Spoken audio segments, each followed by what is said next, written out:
প্রকার গ্রহণযোগ্য নয়। অবৈধ অনুপ্রবেশের চেষ্টা করবেন না।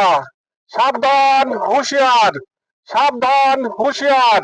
অবৈধ অনুপ্রবেশ কোনো প্রকার গ্রহণযোগ্য নয়। অবৈধ অনুপ্রবেশকারী কঠোর হস্তে দমন করা হবে। অবৈধ অনুপ্রবেশের চেষ্টা করবেন না। তার কাটার বাইরে গেট খুলে যে লোক প্রবেশ করেছেন তা ভেতরে প্রবেশ করান। অযথাই সীমান্তে বিশৃঙ্খলা সৃষ্টি করবেন না। পশ্চিম কোন প্রকার গ্রহণযোগ্য নয়।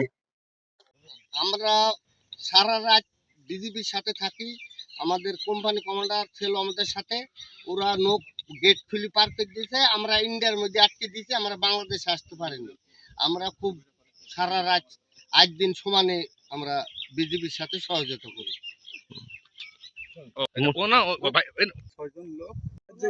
তোমরা বিজেপির সাথে অনেক পাবলিক আমরা গ্রাম মহলবাসী সবাই পাহারায় আছি। হঠাৎ শুনছি যে 3টার ধারে ওরা 6 জন নাগরিক পারফেক্ট দিয়েছে, আমাদের এলাকার মধ্যে ঢুকে দিয়েছে। তো আমরা ইন্ডিয়ার মধ্যে রাখেছি, আমরা প্রবেশ করতে দেবো না বাংলাদেশে। এটা আশা করছি যে বাংলাদেশে প্রবেশ করতে হবে। তারপরে বিজেপি বিএসএফ এটা আইনে যেটা হবে এটা অবশ্যই মেনে নিতে হবে। এখন আর কিছু বলতে পারছি না। তো আমরা অনেক কষ্ট করছি, বিজেপিকে অনেক ধন্যবাদ জানাই যে আমাদের সাথে তারা পাহারা করছে, সহযোগিতা আমরাও করছি, তাদের সবাইকে ধন্যবাদ জানাই। তো